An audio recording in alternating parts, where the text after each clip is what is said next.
بسم الله الرحمن الرحيم والصلاة والسلام على سيدنا محمد وعلى آله وصحبه أجمعين الطيبين الطاهرين. Comme c'est programmé pour aujourd'hui, on va parler finances. Mais ça ne va pas nous empêcher un petit peu de reparler comptabilité dans le cadre de la diversité des thèmes qu'on avait choisi, à savoir la comptabilité, finance, droit des affaires et droit fiscal. Finance.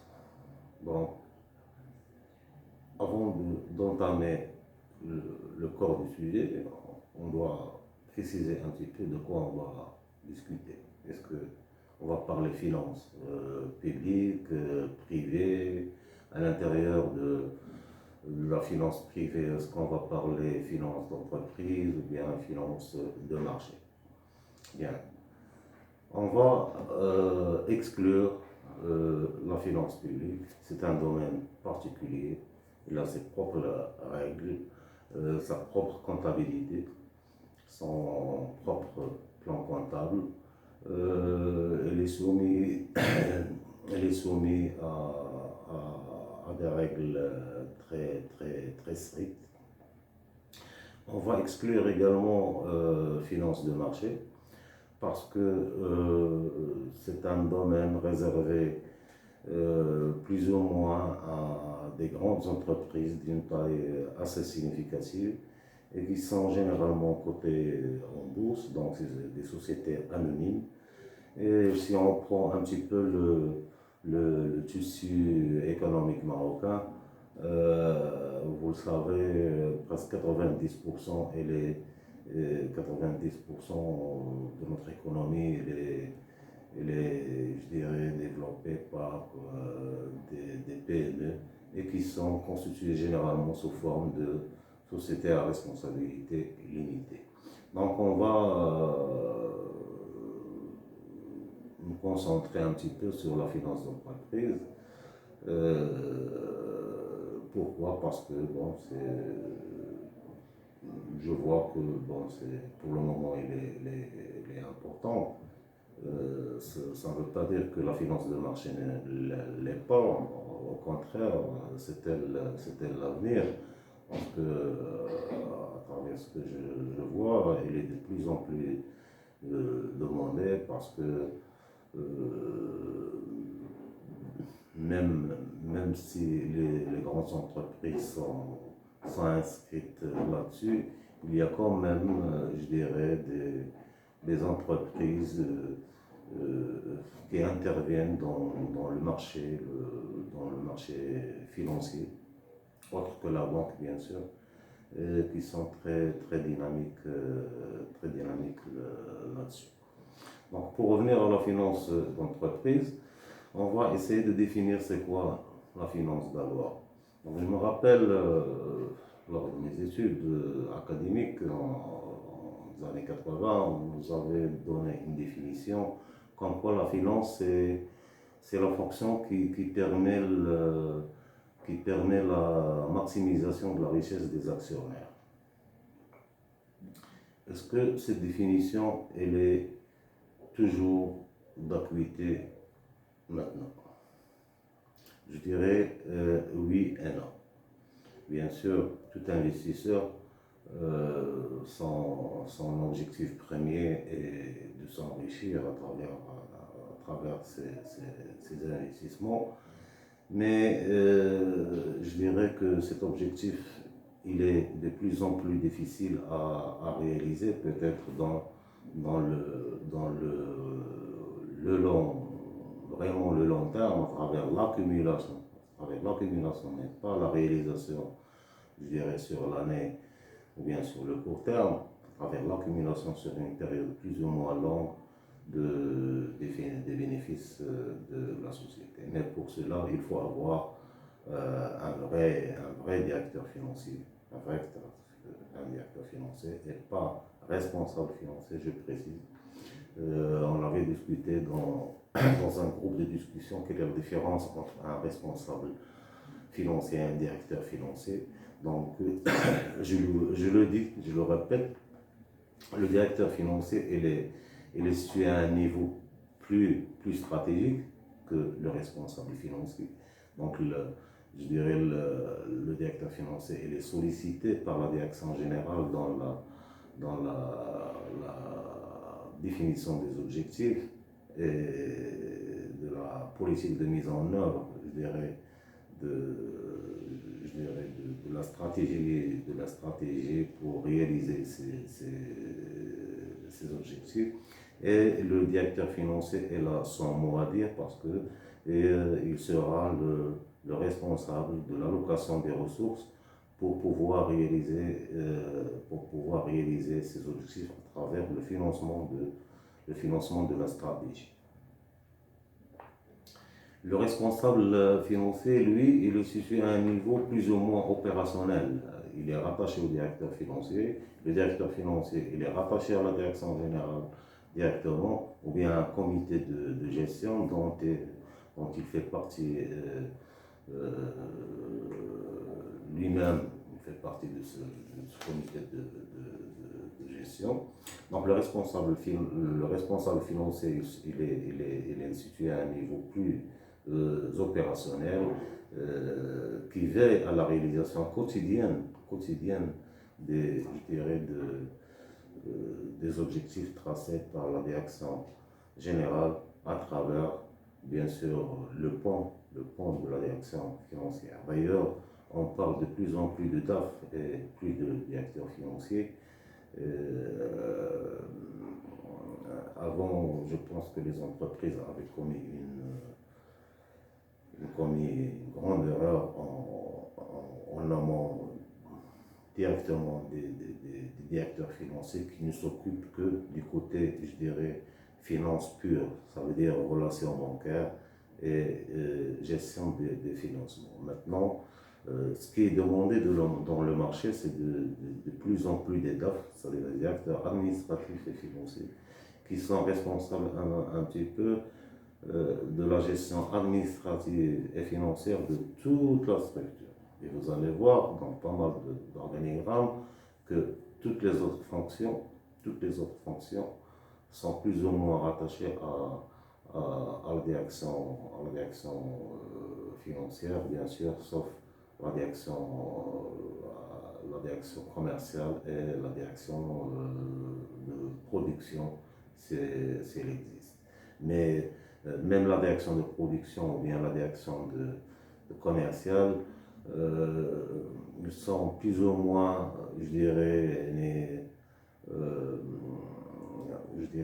rattachés fonctionnellement par rapport à cette direction dans le cadre de la gestion des budgets et dans le cadre de l'approbation des budgets de fonctionnement de ces fonctions. On revient vers la comptabilité. On prend un bilan.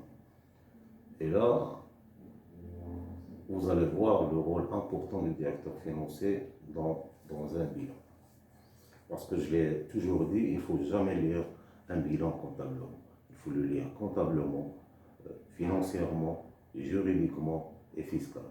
Donc, la lecture pluridisciplinaire du bilan. Pluridisciplinaire du bilan. Il faut lire un bilan à travers tous les aspects. Comptable, financier, juridique et fiscal. On prend le côté financier, on prend un bilan et on prend l'actif et le passif. Vous avez le haut de bilan, on a un actif immobilisé et on a un passif permanent.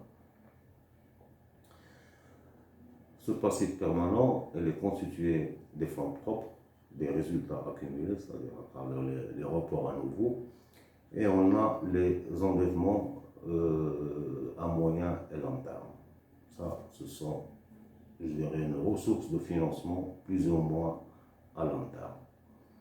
En parallèle, on a un actif immobilisé. Immobilisé, ça veut dire qu'il y a une durée, je dirais, d'utilisation et d'exploitation à plus d'un an. Et ce qui constitue en fait les investissements réalisés pour l'entreprise. Bien, le premier rôle du directeur financier ici, c'est de réaliser l'équilibre financier dans l'entreprise. Comment? à travers la réalisation de l'équation traduite par le financement des investissements, du total des investissements, par des ressources stables. Donc, la première équation doit être réalisée obligatoirement. Le financement des investissements par des ressources stables. C'est très important. Et en plus dégager un fonds de roulement. Un fonds de roulement pour pouvoir financer le besoin en fonds de roulement qui va naître un petit peu de la gestion opérationnelle. Donc vous allez voir, le haut de bilan traduit la stratégie et je dirais le bas de bilan, pas le bas de bilan, le bas de bilan sans la trésorerie, traduit la gestion opérationnelle de l'entreprise. Donc la mission première et qui est très surveillée, je dirais non pas seulement par la direction générale, mais même par les partenaires externes, à savoir les bailleurs de fonds, c'est l'équilibre financier. Le premier équilibre financier à réaliser, c'est la réalisation d'un fonds de roulement, sauf dans des cas très exceptionnels de par la nature d'activité. Par exemple, les grandes surfaces et le secteur de la distribution qui n'a pas besoin de faire beaucoup d'investissements parce qu'il aura, même s'il fait ces investissements, ils vont être plus ou moins financés par, de la trésorerie, active parce que la grande distribution, il se fait payer comptant et elle se fait payer comptant et elle règle à crédit. Donc elle a toujours, je dirais, un excédent de trésorerie quasiment permanent. Donc on revient vers la structure. Là, donc le premier niveau de la structure financière, c'est l'équilibre financier, un fonds de roulement positif qui doit pouvoir nous financer une part de notre besoin en fonds de roulement. De quoi est constitué notre besoin en fonds de roulement? Notre besoin en fonds de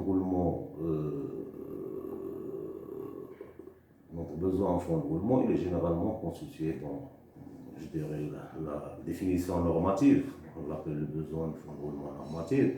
Il est constitué un petit peu des stocks, du poste client, déduction faite du poste fournisseur, c'est-à-dire ce qu'on a investi dans notre stock, ce qu'on a donné comme crédit à nos clients et en contrepartie ce qu'on a eu comme délai de par nos fournisseurs. Là, c'est, je dirais, le besoin en fonds de roulement normatif et c'est le besoin en fonds de roulement, je dirais, académique qui est généralement étudié dans les écoles et parfois même utilisé dans certaines formations, je dirais, professionnelles. Moi, je dirais, et j'ai toujours travaillé avec ce qu'on appelle le besoin en fonds de roulement général. Le besoin en fonds de roulement général, c'est quoi? C'est le stock plus l'actif circulant moins le passif circulant. Pourquoi? Parce que là, on va revenir vers la comptabilité. On va détailler les choses. Pourquoi tout l'actif circulant et non pas le stock et le poste client? Le stock, on est d'accord. Le poste client, on est d'accord. Donc, ce sont des besoins de financement, plus ou moins normaux à accepter. Mais à travers les audits comptables et financiers, et là je vois que l'expérience acquise dans le domaine est confirmée au niveau même, je dirais, des études académiques. Je vois que ces dernières années, il y a des options, ou audit comptable et financier qu'il n'existait pas de montant. Et je trouve que c'est logique, c'est une très bonne chose. Parce que si on ne fait pas un audit comptable et financier, on ne peut pas faire une analyse financière un diagnostic. Un diagnostic financier sera toujours biaisé s'il n'est pas précédé d'un audit comptable et financier. Donc on prend notre actif circulant et on va le détailler d'une manière très, je dirais, rigoureuse. Déjà au niveau des stocks. Au niveau des stocks, on a un montant, je dirais, je donne un exemple, par exemple 1 million de dirhams. Sur ce stock, de par la nature d'activité de l'entreprise, on va trouver toujours un stock, ce qu'on appelle un stock mort, ou bien un stock mort, ou bien un stock de sécurité qui doit toujours exister. On n'aura jamais un stock zéro dans une entreprise, sauf pour les sociétés de négoce, et là c'est différent. Il y a toujours la règle et l'exception qui confirme la règle. Donc le stock, il y a toujours à l'intérieur un stock outil, ce qu'on appelle un stock outil, un stock sécurité, et qui est plus ou moins permanent, et donc il ne fait plus partie des besoins d'exploitation, mais des besoins de financement permanent. Donc, à la rigueur, on doit le déclasser vers le haut de bilan et ne pas le garder au niveau je dirais, des actifs des actifs d'exploitation. Donc sur les 1 million par exemple de stock, on a plus ou moins 100 000, 150 000 de stock de sécurité qu'il faut reclasser au niveau du haut de bilan. Parfois, et c'est là où il y a le risque, il y a ce qu'on appelle le stock mort. Ce stock mort, c'est quoi? Ce sont les déchets. Donc, on a une société, par exemple, de distribution d'ameublement, bien de produits qui sont plus ou moins périssables. Et lorsqu'on fait notre inventaire, on trouve qu'une bonne partie, elle est échue. Les échus et déchus, donc on ne peut plus l'utiliser. Et là, c'est une autre opération qu'il faut faire, c'est une provision. C'est une provision pour dépréciation, de stock.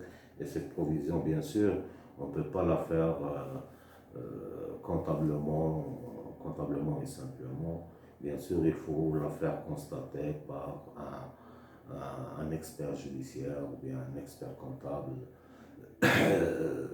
dans un PV en bonne et due forme pour pouvoir justifier la provision.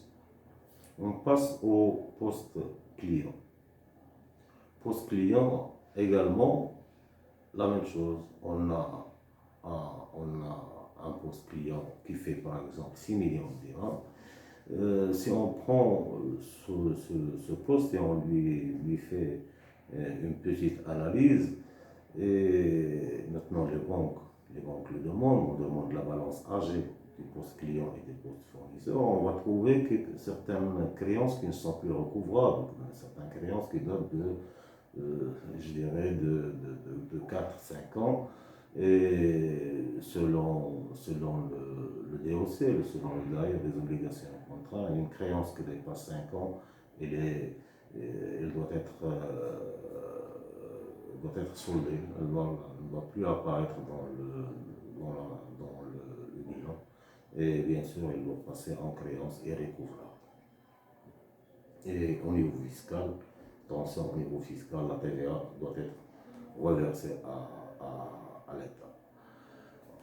En dessous, les prêts au personnel. Les prêts au personnel, ce sont des besoins en fonds de roulement. Parce qu'on donne un prêt au personnel, si on n'a pas une trésorerie active, on est débiteur sur notre trésorerie et on donne des prêts au personnel. Et là, je ne parle pas d'une petite entreprise, je parle d'une entreprise qui a 400-500 employés et qui donne des prêts de 10 000, 15 000, 000, 4 000, ça fait quand même une petite enveloppe. Donc là, c'est un besoin un élément de besoin en fonds de roulement. L'IS, les acomptes, lorsqu'on paie, on paie d'avance, l'impôt dans le cadre des acomptes, c'est un besoin. C'est un élément c'est un élément, je dirais, de l'actif d'exploitation, et donc il faut le financer. Il faut le financer parce que c'est pas un impôt dû, mais c'est un acompte, c'est une avance à l'État. J'en viens à la TVA, et c'est là où le bas blesse. Et peut-être je vais m'arrêter là et je suivrai par la suite la TVA. À travers mes opérations d'audit et de lecture de bilan, je trouve que la gestion de la TVA, elle est vraiment très, je dirais, elle n'est pas, il ne devrait pas être difficile, mais elle est difficile pour certaines entreprises. Lorsque je trouve un montant de TVA, je dirais, récupérable d'une valeur très importante, et lorsqu'une opération d'audit et de contrôle est faite sur ces comptes, et je trouve que, par exemple, certaines factures n'ont pas été récupérées, et le délai de récupération est consommé, alors là, vraiment, premièrement, j'ai fait naître un besoin en fonds de roulement. Deuxièmement, j'ai fait perdre je dirais, ma possibilité de récupérer un petit peu cette TVA que j'avais payée à mon fournisseur. Donc l'analyse du poste client doit être permanente. Le principe de la TVA, c'est d'ailleurs les services des impôts, ils le répètent toujours, et même le CGI, la TVA doit être neutre dans la gestion des entreprises, bien que ce n'est pas vrai. Je vous l'accorde, c'est pas vrai, elle n'est pas tellement neutre dans certains secteurs d'activité qui sont soumis à la TVA dans l'achat, et ils vendent en hors taxe. Et il se trouve toujours avec un rouge incroyable que l'État de temps en temps, l'État décide de temps en temps, dans le cadre des lois de finances, de créer un butoir pour le reversement de cette TVA à ces entreprises-là particulièrement. Mais moi, je parle des entreprises normales qui facturent TTC et qui achètent TTC. Donc, il faut vraiment faire très attention à la TVA récupérable qui doit faire l'objet d'analyse permanente. Avec la concordance, je dirais, de la déclaration du chiffre d'affaires et des achats, normalement, à la fin du mois, je dois avoir un solde de TVA récupérable qui est égal à 0. Donc, c'est un peu, je dirais, très ambitieux, mais si je récupère la totalité de ma TVA récupérable, je parle bien sûr de la TVA récupérable payée, hein, les factures payées, le solde fournisseur, le 1/6 du solde fournisseur doit rester bien sûr dans le compte TVA récupérable. Mais si on prend je dirais le tableau où toutes les factures sont payées, alors le solde de la TVA récupérable doit être égal nul. Parfois, parfois, on a des soldes, donc la TVA récupérable, et on a le solde rouge de la TVA. Et on continue à accumuler un petit peu ce solde, ce solde qui est dû par l'État, sans pouvoir réfléchir, je dirais, à une alternative, je dirais, de récupération sans attendre les directives de l'État. Et là, je donne l'exemple des vendeurs de matériel agricole euh, qui vendent du matériel en hors taxe. Et dans le cadre de la gestion quotidienne de leur entreprise, bien sûr, ils paient TTC, pas mal pas mal, pas mal de choses. Alors là, pour pouvoir, je dirais, récupérer ce solde en rouge qui va rester là indéfiniment, l'alternative, et là on l'a essayé sur une entreprise que j'avais gérée avec un client. La création, je dirais, d'un département de vente de pièces de rechange qui facture TTC. Et là, bon, il y a une possibilité de développer un chiffre d'affaires d'un côté, de pouvoir récupérer mon solde en rouge de la TVA. Bien, passons en décembre. On arrive au débiteur divers. Bon, ce compte qui est très surveillé par les services de l'impôt, normalement, moi je demande à mes clients de l'éviter. Et je crois que mes confrères et mes consoeurs le confirmeront. C'est un compte très dangereux, il ne faut pas l'utiliser, sauf dans des cas très particuliers et justifiés. Mais lorsque par exemple je l'utilise en tant qu'éditeur, par exemple, je ne sais pas, dans le cadre d'une relation réciproque avec une autre entreprise, je lui prête de l'argent, donc ça doit être fait dans le cadre d'un contrat de créance en uniforme. De toute façon, ce compte doit être bien justifié et bien préparé pour une vérification quelconque et pour éviter les suites un petit peu dangereuses de ce poste. Mais lorsqu'on le fait, on augmente notre besoin en fonds de roulement. On augmente notre besoin en fonds de roulement. Tout ça, ce que j'ai dit là, vous avez vu, elle dépasse de loin le besoin en fonds de roulement normatif qui est juste constitué des stocks et des postes clés.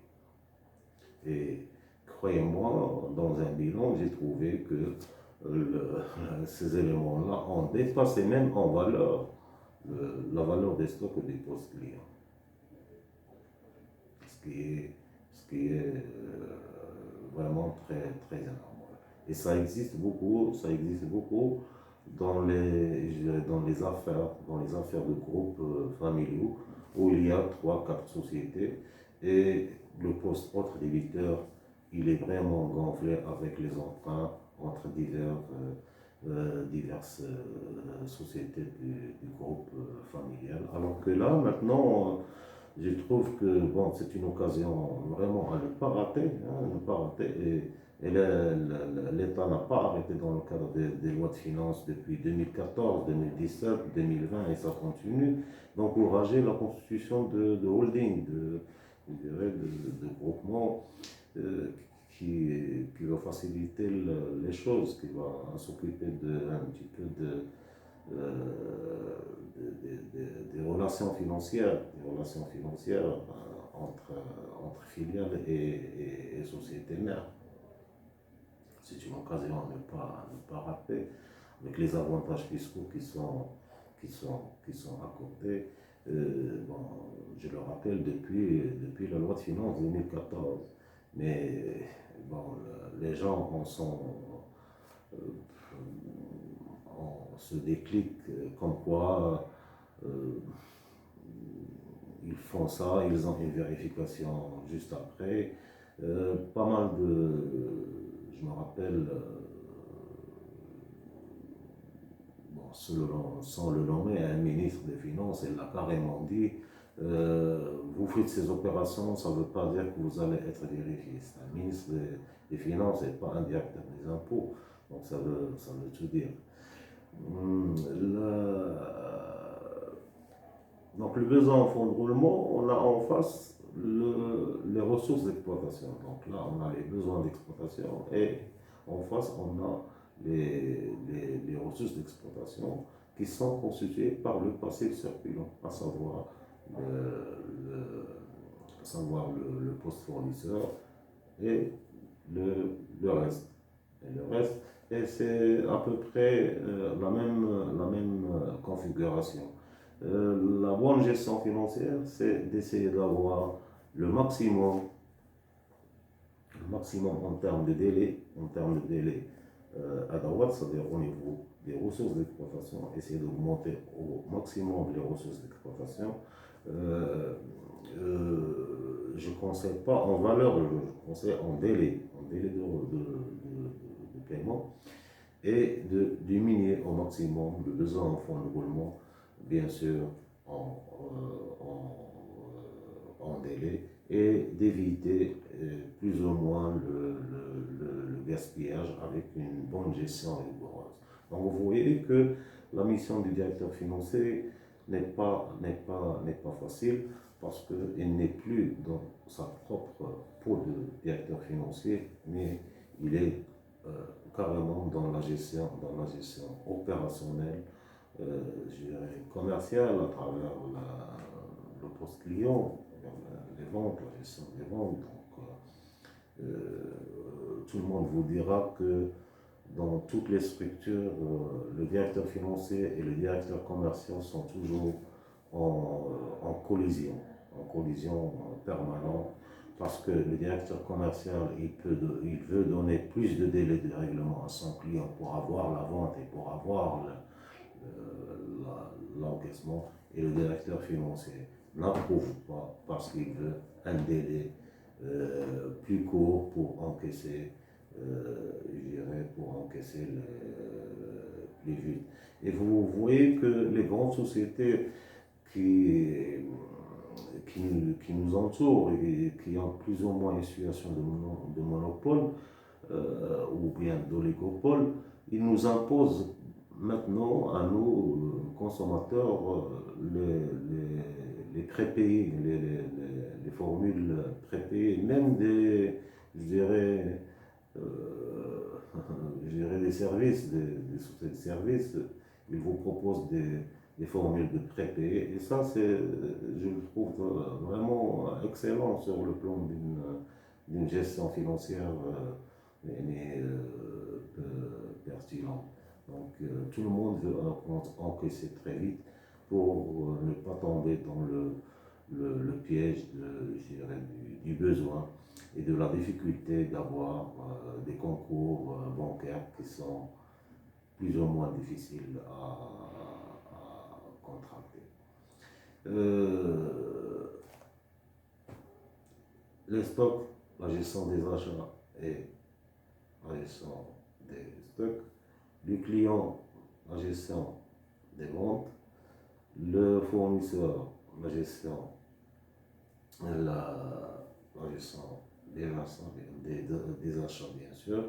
Et dans certaines structures que j'ai vues, la direction des achats, elle dépend directement du directeur financier.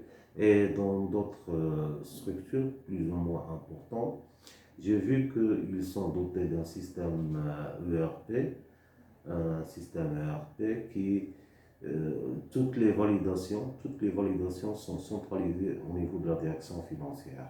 C'est-à-dire qu'il y a des niveaux d'approbation et bien sûr, le dernier c'est la direction générale, mais le directeur général n'est pas là pour s'occuper de la gestion quotidienne, donc il y a une certaine délégation au directeur financier pour approuver les opérations. Et donc, sans l'approbation du directeur financier, toute la gestion, je dirais, opérationnelle peut s'arrêter à